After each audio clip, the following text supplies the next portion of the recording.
चल रहा है सोशल मीडिया पर एल्विश वर्सेस फुकरा इंसान, यानी कि एल्विश शामी वर्सेस पांडा गैंग। लेकिन उसके लड़ाई के पीछे की वजह रुचिका राठौर कहां से है, ये हम समझ नहीं पाए। दरअसल ये ट्वीट हमें देखने को मिला जहां पर लोग कह रहे हैं कि लड़ाई हुई एल्विश आर्मी और फुकरा इंसान के बीच, यानी कि विषय के बीच, लेकिन रीजन कोई जानता नहीं था और रीजन है रुचिका राठौर। इस बात का लॉजिक समझना बहुत ही ज्यादा मुश्किल है, क्योंकि लड़ाई तो किसी और की वजह से हुई थी, किसी और रीजन से हुई थी।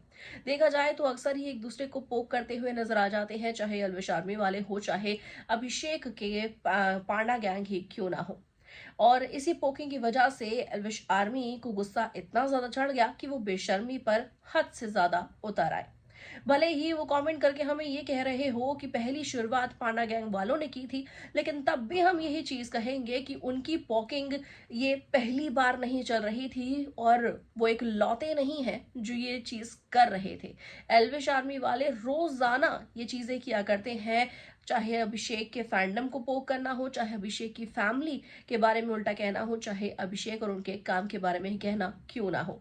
लेकिन एक बार उनकी पोकिंग यहाँ पर नजर आने लगी एल्विश के लिए, एल्विश के फैंस के लिए, तो वो हद से ज्यादा बेशर्मी पर उतर आए। लेकिन घुमा फिरा कर फिर हम उस बात पर आएंगे कि रुचिका से इसका लेना देना क्या है भाई। कुछ भी नहीं है, क्योंकि रुचिका राठौर का इस सोशल मीडिया से कोई फैंडम वॉर से, या देखा जाए तो मल्हन परिवार के कंटेंट से भी अभी फिलहाल कोई लेना देना नहीं।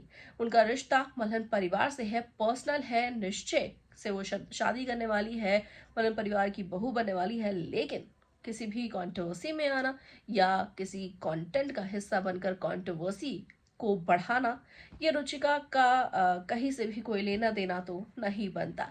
तो आखिर ये वही बात हुई कि खामखा अभिषेक पर अपनी खुंदस निकालने के साथ उनके परिवार को ड्रैग करना। और लोग ये भूल जाते हैं कि अगर किसी परिवार के बीच जिनसे तुम नफरत करते हो कोई नया शख्स आया है, तुम उसे पोक करने लगते हो, तो कल को वो तुम्हारे घर पर भी, यानी कि तुम्हारे एक आइडल के घर पर भी कोई नया सदस्य आए तो उनके साथ भी वही चीजें हो सकती हैं। सोशल मीडिया की ये घटिया गेम खत्म करना शायद बहुत ही ज्यादा जरूरी है, और उसकी शुरुआत आप लोग खुद से कर सकते हैं। क्या कहेंगे इस बारे में आप सभी कमेंट करके हमें जरूर लिखकर बताइएगा। वीडियो को लाइक शेयर, चैनल को सब्सक्राइब के बिना बिल्कुल भी ना जाए।